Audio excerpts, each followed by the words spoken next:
when you have a meeting where you have participants both in a room together, and then you have other participants joining remotely via video conference, you got yourself a hybrid meeting. And in this video, we're going to share 5 tips for making your hybrid meetings and hybrid events stand out in 2020. Welcome to the stream. Welcome Robin, welcome ZB Larson. We're going to jump straight in here with tip number 1. And tip number 1 is that a hybrid meeting is a video production. And the sooner you realize that a hybrid meeting is video production, the better your video conferencing and hybrid meeting is going to be. So I'm going to show you the detailed setup of my own hybrid meeting setup here a little bit later. But what are the 5 most important things in a video production? Well, they are ALVs. And what this stands for is audio, lighting, video, environment, and stabilization. These are the 5 things that you need to think about when you're doing any kind of video production, recording a YouTube video, a live stream, or a hybrid meeting. So let's walk you through exactly what this means for a hybrid meeting. And these are actually in the order of importance. So a hybrid meeting is the audio in a hybrid meeting is the most important part in a hybrid meeting because it's the most challenging one as well. When we talk about audio, we need to make sure that the people who are joining online can hear the people in the room and that the people in the room can hear the people online. So audio, very important. The second most important thing is lighting. Because you are doing a video production in the room, you need to be able to make sure that people can actually see the person on the stage. So that's why we need lighting. The next one, video. We don't care so much what kind of camera you have, but it needs to be placed in a good way. And you should place your camera at eye level for most kind of video conferencing and hybrid meeting. Now let's move over to environment. And this is what you have in the background. Like, is there anything distracting physically in the background? Is there anything that makes noise in the environment that you should be aware of? Now this is only item number 4. This is the fourth most important thing. So it's not going to ruin your meeting if there is a little bit of distraction. And then the last one is stabilization. For your video camera, whichever camera you use, whether it's a phone or a laptop or a real camera, you need to make sure that it's on a stable surface. But it's the least important thing because most of you are probably going to be starting out with a laptop camera and that's already going to be stable so long as you just have it on a table. Let's move over to, so this is a brief recap: audio, lighting, video, environment, and stabilization. These are the 5 things that you need to sort out for your hybrid meeting. This is an example of the hybrid meeting setup that I use. And we're going to walk you through a little bit the setup here. As you can see here, there's a projector projecting the online portion onto the back wall there. And then there's a bunch of equipment in the foreground. And if we switch over to the view, you can see how it looks like from the perspective of the audience member. But I'm going to show you a different view, and that's actually this view here from the stage area. And this example is from my Toastmasters club. Toastmasters is an international organization where you can learn how to communicate better. You can learn public speaking and leadership skills, and you can also learn how to do hybrid meetings, which it's actually an important skill going into 2021 for anybody who organizes meetings or events. So this example here, I'm just going to quickly walk you through the setup. On the top left is the camera, and that camera is pointed towards the stage area that we set up. If I go back to the previous, you see that we kind of have a stage area there where next to the projector. So the camera is pointed towards the stage and is going to pick up the video from the room. There's also a second camera on the screen, and that's in the bottom right, and that's just a phone, and is pointed towards the audience. So those 2 cameras handle the video portion of this setup. The projector that you saw before, that projector makes sure that the people in the room can see the people online, and the laptop also serves that purpose, so it shows the online portion to the person who's on the stage. So we got that video sorted out as well. But as I said, audio is the most important thing, and audio here is being taken care of by that conference speakerphone, which is placed on the middle of the table. That's the Calisto 7200 speakerphone. It's currently connected via Bluetooth, but it also has a USB connection for anybody who's interested in that. And there is a link to it in the description below this video and all the other equipment there as well. So that's our current hybrid meeting setup. There's one more thing that I forgot to mention. Of course, we are running all of this with video conferencing software on that laptop, and I'm using Zoom for that. And Zoom is really good for one specific reason, is that you can connect multiple devices into the same meeting.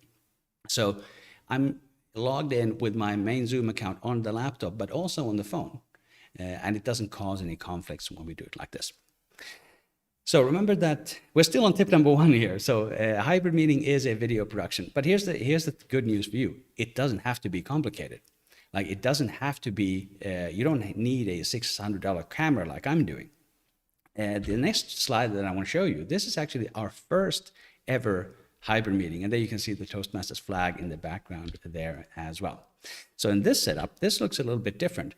So we have the same laptop, and the same phone. Those are actually the only 2 components that are there. The audio in this scenario is being picked up by a lavalier mic, just a little $20 microphone, the BOYA by-M1 lavalier microphone. I have a link to that in the description as well. So that's placed on a mic stand. So when somebody wants to speak in this hybrid meeting setup, they have to walk to the stage and speak into that microphone. The rest of the audio setup is that Bluetooth speaker, that greenish yellowish speaker, that is broadcasting the audio from the meeting into the room so that people can actually hear what's going on.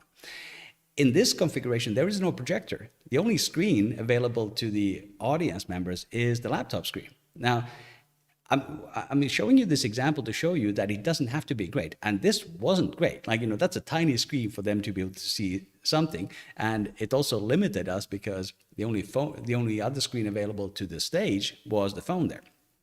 But I'm showing you this just to show you that you have to get started with something, and it doesn't have to be complicated. The function of the phone there is also to work as a camera directed towards the screen. So it doesn't have to be complicated. The next thing I want to show you here, though, because it got me thinking, what is the kind of bare minimum setup that can still look and sound great, but you don't have to spend a lot of money? And that's what I want to share on this next slide. Let's do it like this. This is what I believe is the minimum viable setup for a hybrid meeting. We still have the projector on this in this setup, projecting the meeting onto the back wall there. The laptop is now working as a camera, so the built-in camera is picking up the person on the stage, and then the phone is once again pointed towards the audience to pick up the video. And then for audio, we have this conference speakerphone. And this is not a lot of equipment, and it can be set up pretty easily.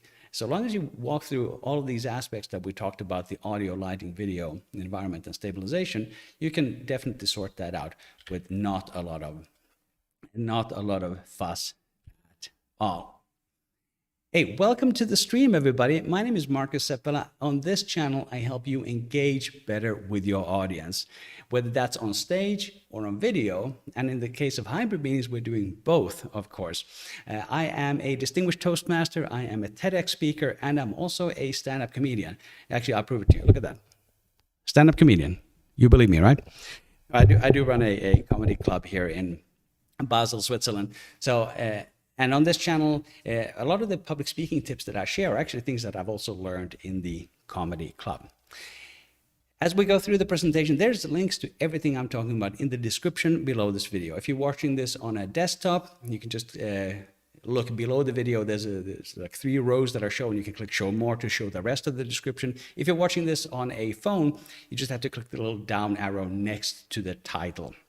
And there is one new thing in this description as well, and that is a link to buymeacoffee.com. If you like to support this kind of free training available here on YouTube, but you can buy me a coffee. You can go to buymeacoffee.com/Markus Presents. That's a nice way to make a little donation, and there's a link to that below in the video as well. Okay, we're going to move over here, straight over to tip number 2. And tip number 2 is to include everyone. While that first tip was about the technical side, this is more about the leadership side. And I think this is also really important for hybrid meetings, because what often happens is that it's easy to forget either the people in the room or the people online. That is one of the challenges that we have to sort out when it comes to hybrid meetings. And there's different aspects of this. What initially happened when we started doing hybrid meetings at our Toastmasters meetings, what initially happened is that it was often the case that we forgot the people who were joining via video conferencing, because we're so used to this idea of everybody who matters are in the room. So oftentimes we did forget about them, and we have to work diligently to remember to include everyone in the meeting. But there is a different aspect of this, because I implemented a strategy that I started whenever I interact with people. I try to do the online participants first. And I always do this. Whenever I start a meeting, I do this exercise called Thought of the Day. Thought of the day is really simple. You say your name, and then you have 20 seconds to share one thought of the day. And I diligently went through everybody who was on the online meeting, and then I asked the audience, did I forget anybody? And the people in the room all raised their hands, because I had forgotten about them. I had overcorrected. So it is really important to include everybody, both the online participants and the in-room participants, and treat them the same.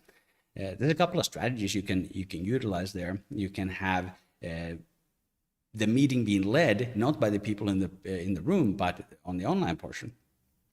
Once again, an example from, and I'm going to give you a professional example as well, but the example from our Toastmasters Club is that all of the roles that we have in the Toastmasters meeting, for example, the person who's leading the meeting or the person who's timing it, all these roles can be done both virtually and in the room. But the other, thanks for that coffee there. You see the little alert there on the screen. I appreciate that a lot. And I actually have a little power tip for you in this area as well. And that is, don't use slides. But Markus, what does this have to do with inclusion? Well, I'll tell you exactly what it has to do with inclusion.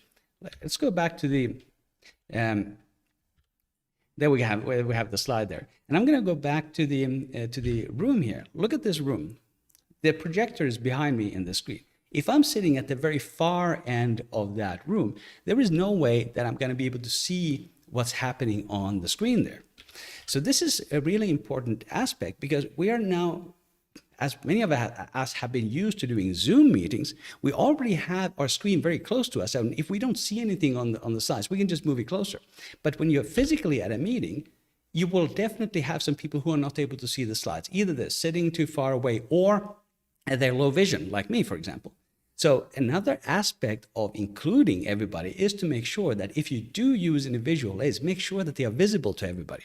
And all of us have experienced this idea that we can't use the slides. So don't pollute the environment more by using bad slides. And by the way, the reason why I'm using these huge fonts on my slides on this presentation is because I know that many of you are watching this on your phone. So we need to take into consideration how people are actually consuming your content, how they're actually joining your meeting. That's a little power tip about inclusion. We're going to move over to tip number 3 here. And tip number 3 is to engage and re-engage. One of the biggest problems I found with Zoom video conferencing, or any kind of video conference, is that it can be really boring. And what we found with hybrid meetings, that it's very easy when you have people physically in the room, it's very easy to see if they're engaged or not, or if they're playing with their phone. But everybody online, you can't really see that, right? And if people are online and they're bored, they're going to do something else. They're going to read their emails. They're going to go on social media. So it's up to you as the meeting leader and as a participant in a hybrid meeting to engage and re-engage the people all the time. And there's various things you can do. So for example, actually, why don't we ask you, what is your favorite way of engaging the audience in a virtual or hybrid meeting? Let me know in the chat, or if you're watching this on the replay, let me know in the comments, what is your favorite way of engaging the audience? And that is actually an example. That's an example of how you do it. You can ask people questions. Another thing that might work is, hey, if you get any value from this video, hit the like button.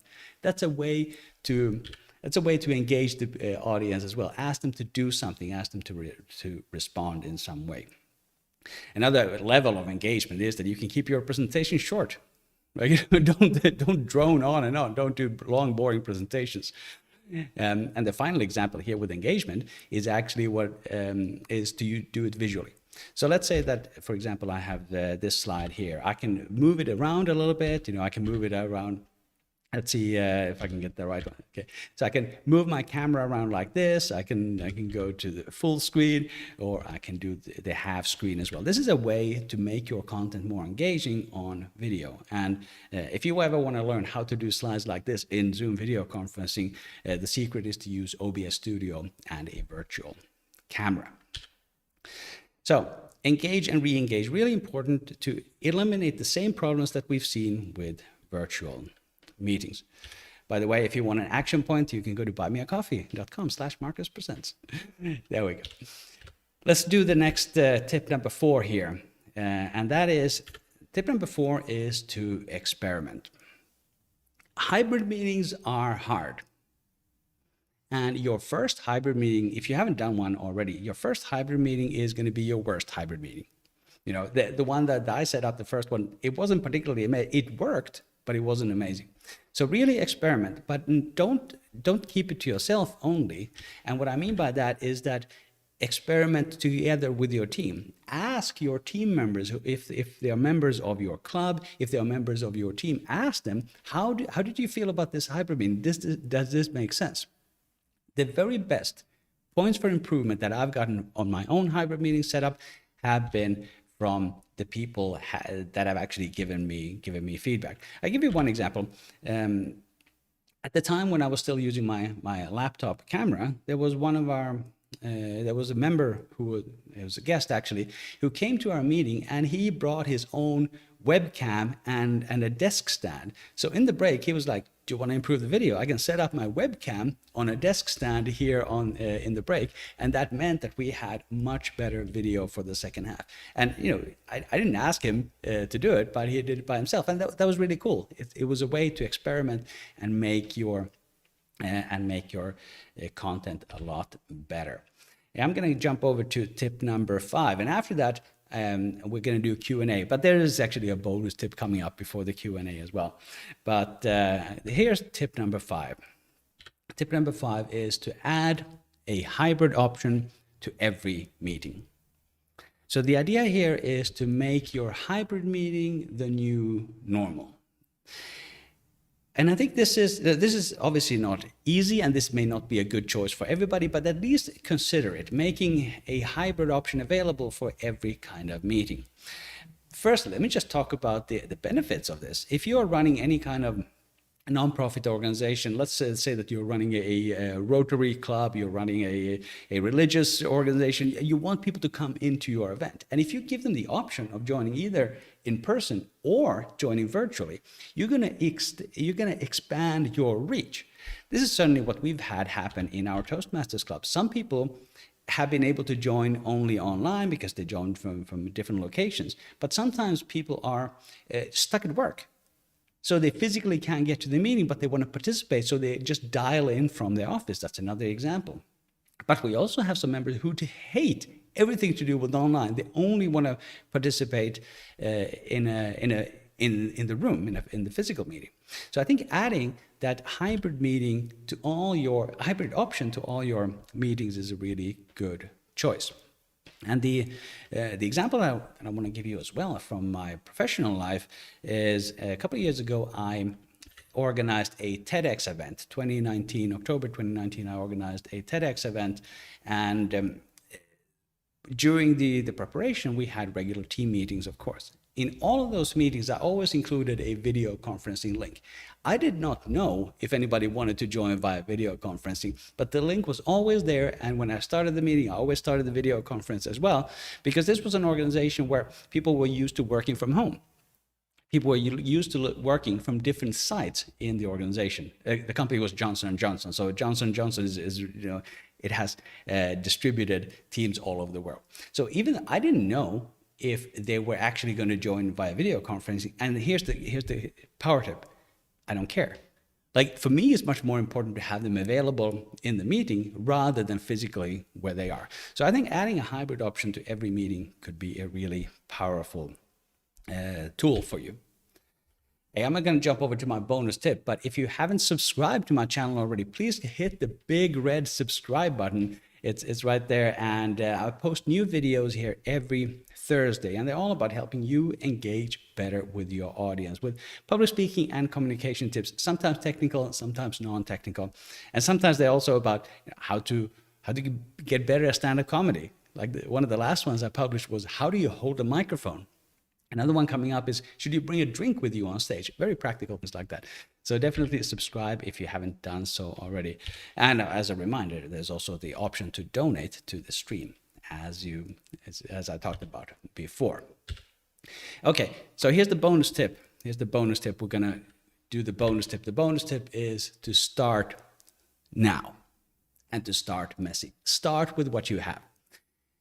Hybrid meetings, like I said, they're not particularly easy, but if you can start now in learning how to generate interest in your hybrid meeting, how to deliver an amazing meeting experience for your events or for your team, even if you're doing the internal in the company, if you learn that now, you are already going to be miles ahead of everybody else.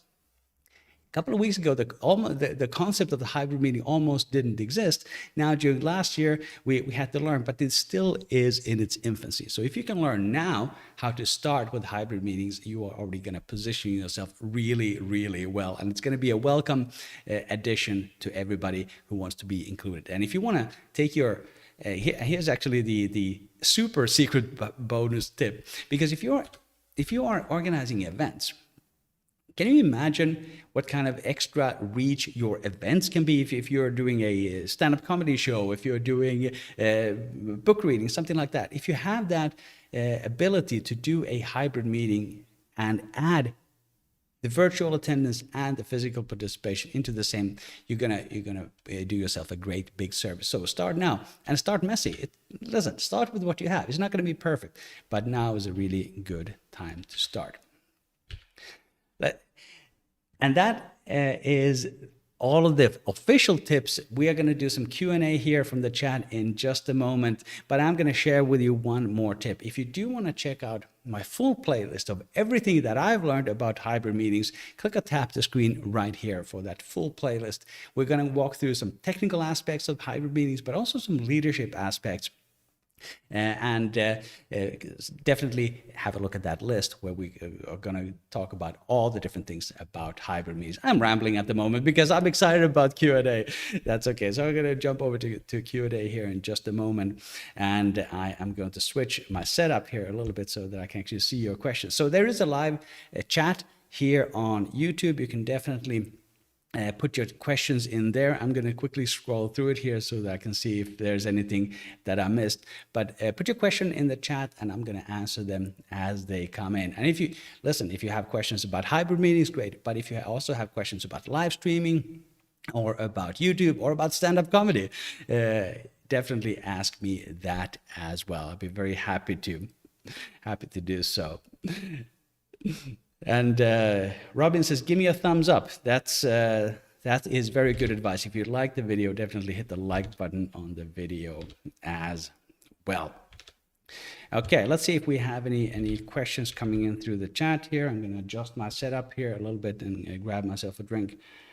By the way, that the video I produced the other day about should you bring a drink on stage, it's about the comedy stage. And the basic idea there is that you should never bring a drink on stage because you taking a sip from the drink is going to take about 5 seconds. And that's 5 seconds where you're not actually telling any jokes. So I told my mom that I was going to, that I produced that video. And she was like, yeah, but I saw your last live stream. You were taking a drink on your last live stream. What are you talking about? So yeah, thanks, Mom. Thanks for that feedback.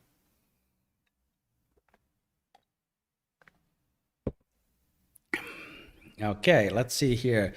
I'm going to zoom in a little bit on the chat so I can see it a little bit better. Ah, yes. Okay, so we have a question from Virtual Speech Coast. Yes, OBS Studio. Let me talk about OBS Studio. So OBS Studio is a OBS stands for Open Broadcasting System, I think. And it is the tool that I'm using to live stream this right now. It is the most, let's say, is the most classic live streaming software that you can have. There's other software that you can use, of course, but I use OBS Studio for this one because it allows me to do cool things like this, like moving away my slides. And actually, I spent like 2 days just making these transitions because they don't come out of the box. Like they're a little bit hard to do, but I'm very proud of my transitions. The point was that OBS Studio is what I use for the live stream, but OBS Studio, you can also use that with Zoom. So if you set it up as a virtual camera, so the OBS signal is going to go to the virtual camera. The virtual camera you can then set up as your camera in Zoom, which means that you can use all these kind of fancy multi-level transitions and things in Zoom as well. And this is really powerful because the standard boring types of slides that you find in Zoom, they can be made a lot more interesting with something like OBS Studio. OBS Studio is completely free. It's a free and open source program.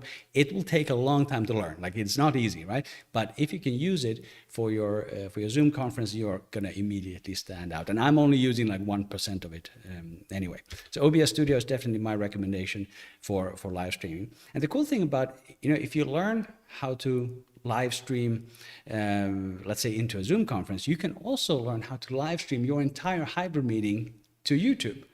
So let's say that you could be able to reach, for example, the people who are attending the hybrid meeting in person, plus you have the people who are attending the hybrid meeting virtually, but you could even add a third layer by broadcasting, by live streaming that whole thing to YouTube or to Facebook. You can actually do it to multiple platforms at the same time. There's another, if you want to stream to multiple platforms like YouTube and Facebook at the same time, then you should use a different software. You could probably use something like Melon, for example. I don't think I have a link to it in the description, but I'm going to add it for the recording as well. So yes, OBS Studio, let's see. I'm going to have a quick look here. There's some best practices for making the hybrid meeting. Okay. So Steve is asking, are there any best practices for making the hybrid meeting links available? This is an interesting question because it's about should you make your link to participate in the hybrid meeting, should you make it publicly available? And the risk with that is, of course, that you may have unwanted people coming in there and messing around with your hybrid meeting. For example, with obscene things or distracting things. This has happened, the classic Zoom bombing. I've never had this problem with all the hybrid meetings that I've done. So the link has always been available on the tool that we use for my Toastmasters Club. And that tool is called EasySpeak. It's like an agenda management system for Toastmasters Club. And actually, something somewhat related, they actually added an option just a few weeks ago where you can choose, am I going to attend this online or am I going to attend this in person? And you can put maximum numbers on there as well. So if your room only has capacity due to distancing requirements for 12 people like we do, I can set the maximum to 12. And then there's a separate block for the virtual attendees. So I have never had any problems with sharing the link and the password, but your mileage may certainly vary. The way I like to run my meetings is super lean. So I personally don't like the idea of having to send out an email separately because that's an extra step. We've shared ours on this EasySpeak platform and we've shared ours on Facebook as well and haven't experienced any problems. Yeah, it's difficult to say. It can go badly or it can go well, but of course there's other things that you can do. You can also implement a waiting room where people have to kind of go in through the waiting room before they actually join the meeting. Once again, I don't like that because I like to keep my meetings lean. I don't want any administration to do with it. You can also set up some kind of sign-up system where if you want to attend, you have to register. It could be a MailChimp sign-up for, what do you call it, a MailChimp landing page, for example. Many different ways, but that's tip number 4, experiment. Still the same thing as experiment. Okay. So that wasn't the most complete answer, but it's the best I can do. Let's have a look at what Jane is saying here. It was not easy to make some program or active. Let me read that through. Make a So let's see if I understand Jane's question. It was not easy to make some program or activity that make off and online participants. Okay. So it wasn't easy to do something where the online participants and the offline participants can engage together. That is a great question. And it's a great question because I don't have a really good answer to that. But if I look at the kind of activities that I do in most of my hybrid meetings, the introduction round that I mentioned before, this thought of the day, you say your name and you share one thought of the day. That can be done by both parties. Another activity that we do at the end of the meeting, we have a role called the quiz master. And what the quiz master does is that they listen to everything that's happened in the meeting, and then they ask a question like, what was the name of Kieran's cat, if Kieran talked about his cat? So that's a type of question that can be answered verbally by both the online participants and the in-room participants just by shouting it out. And if you want to have a setup like that, then it's good to have one of those conference microphones that picks up the voices of people who are sitting around, not only the person on the stage. But so those are two examples of activities that work really well. But that's definitely worth thinking about. What are those engagement topics that can work? Here's another one actually. You can ask people to raise their hand. So for example, if you're dialing in from the US today, please raise your hand. Right? So that's something that people on their webcam online can do, and also people in the room. So give them, and this is actually good advice for any kind of audience interaction, give them a simple way to answer. Don't ask complicated questions, ask simple questions. This is what I do at the comedy club as well. If you have been to the comedy show before, please applaud. Simple way to answer. So I think focusing on simple ways to answer is one way of doing it. I hope that kind of answers your question there, Jane. Let's see what the ZB Larson has to say. I'm not engaging with an online audience.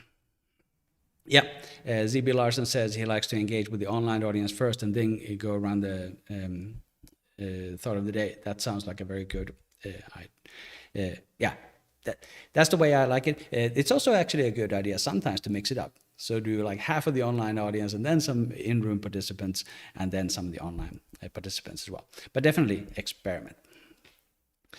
Okay, let's... Yes, Steve says easyspeak.org. Yeah, easyspeak.org is actually it's the tool that all of the clubs here in Europe use to manage their agenda. It started out as a agenda management system, but it does everything. It tracks all the members in the Toastmasters Club. What are they progressing? How are they progressing? It has club information. It is an absolute must.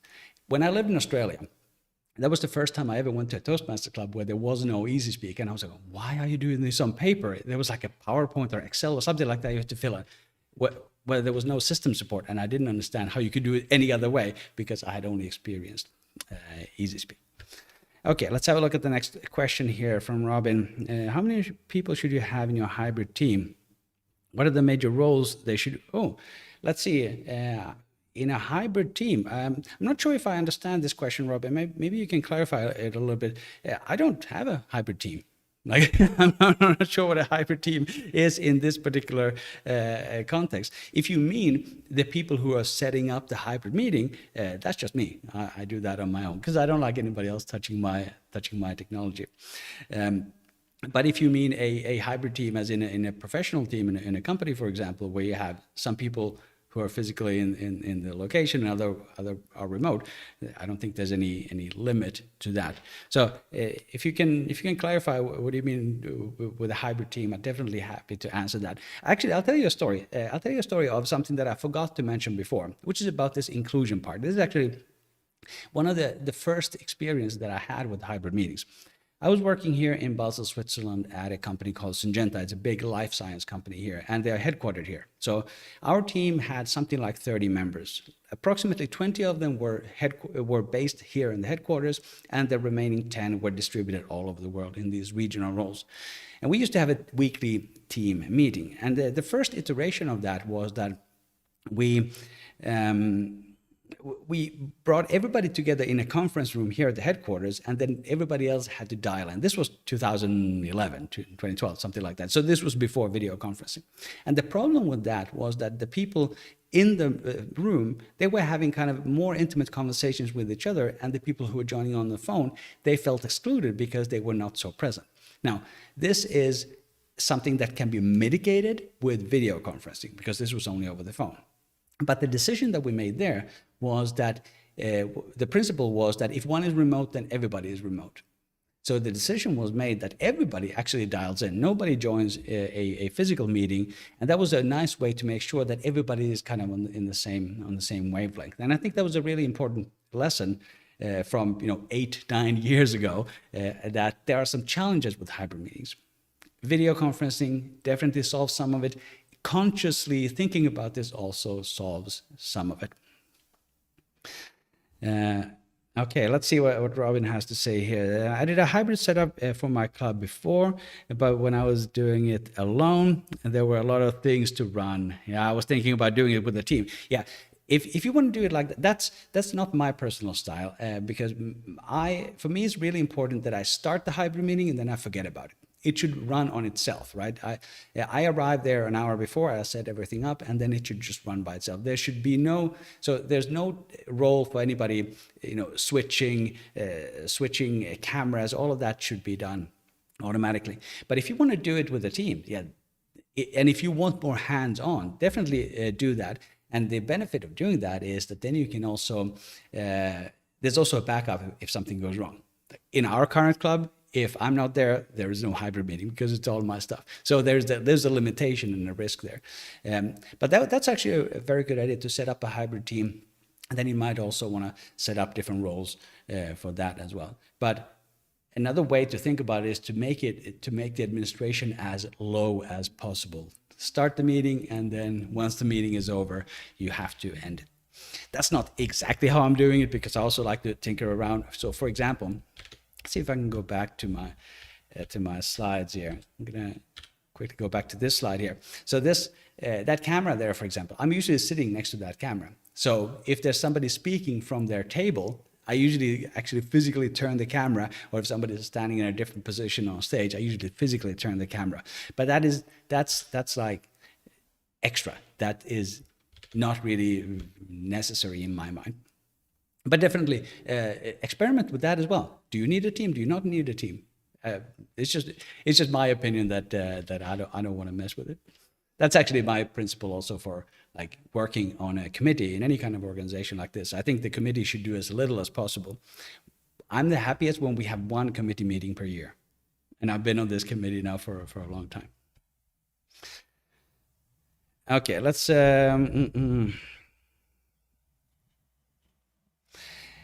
Okay, so let's say Robin's idea here with an online timer and let's see, online timer and one on site. Well, that's actually an interesting idea. I'm gonna use the same slide again. Why don't we use the same slide again here? Let's do the same. The way we do the timing, and for those who are not familiar with Toastmasters, what we do in every activity in a Toastmaster meeting, whether it's an evaluation or a speech, there's always somebody who times it to make sure that nobody goes over time. And typically that works by holding up a physical card. So on the slide there, what you can see in the photo is that we would typically have that kind of card held. The timer would sit in a place that they can be seen by that little camera, by the smaller camera, the phone camera. So that phone camera is going to pick up the timing card, which means that the people physically in the room can see the timing card and the people virtually can see the timing card. Same thing if the timer is on the virtual part, they're going to be using a full screen timing virtual background, for example. So that's going to be visible to everybody who's on the virtual meeting, but also to anybody who's on the stage, because that's going to be visible on that laptop screen that you can see there in the middle. So in my opinion, there's no need to have two different timers. That one timer should be doing all of the timing, but just make sure that they are visible to both parts of it. It may be a little bit finicky to find that out. And actually, I'll give you an example. We used to, when we had physical only, we always had the timer at the back of the room. But then it became clear that that cannot be seen so easily with that little phone camera, so we actually moved the timer much closer. So that's one way in which we make sure that the role can be seen and performed from both sides. But it's an excellent question. These are the kind of things that you will have to figure out as you go along. But the short answer is I don't think there's any need to have a separate timer for online and hybrid, because the whole idea is that you want to create one meeting experience where that one meeting is happening to everybody. Okay, so and of course, Robin's second question there asked some questions online. Yeah, that is it is difficult to answer some questions, especially in the chat in a hybrid meeting, because those cannot often be seen by the people in the room. So that's one of the limitations for sure.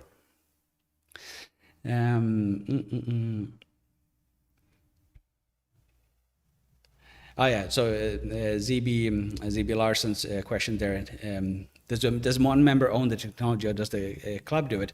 In our case, it's all my technology, but some of it is owned by the club, like the projector is owned by the club, for example. And if the club decides to get some of this equipment, they can certainly do so as well. That's really up to you. I'm not sure if it's, well, it depends. It depends on how much money your club has or doesn't have. There's definitely different ways of organizing that as well. Let's have a look at the same question here. Since Robin is good on.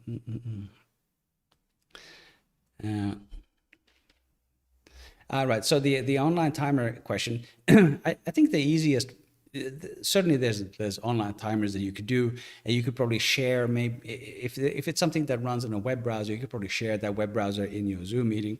But what I found the most easy is to get one of those Zoom virtual backgrounds, green, amber, and red, and just change your virtual background. It's really easy to do in Zoom. So it then also becomes super big for everybody to see. And even if you're looking at it from, let's go back to the slide, even if you're looking at it from this laptop screen, and even if it's just one of the squares on the Zoom meeting, it's still going to be visible because it fills their whole square. So that, in my opinion, works as an online, not as a timing device, but as a time indicator. So let's see here. ZB Larson, what is my coffee link? There we go. There's a little overlay there, buymeacoffee.com/Markus Presents, and it's available also just below this video. By the way, we're talking about OBS Studio. This is the kind of things that I can do with OBS Studio. I have a hotkey that just turns this on and off. So that's buymeacoffee.com/Markus Presents, Markus with a K. Hey, thank you for that. I appreciate that. So even, and that alert too, like, you know, it's connected to something that runs on Buy Me a Coffee, comes up with this yellow alert, and yeah, something you can do in OBS. As you can hear, I'm super excited about OBS. Maybe much more excited about OBS than hybrid meetings. No, I'm kidding. Okay, so there we have. Good. We have a couple of links there. Okay, hey guys, we had a lot of great questions. I'm really happy that you all joined there. We're already at 45 minutes. I'm really happy about that. And it appears that there's no more questions coming in through the chat, so I'm gonna call it a day. I want to leave you with one last recommendation, something that I'm gonna put on the screen here shortly, because I have, like I mentioned before, I have a whole playlist with videos about hybrid meetings, about the technical sides, and the leadership side as well.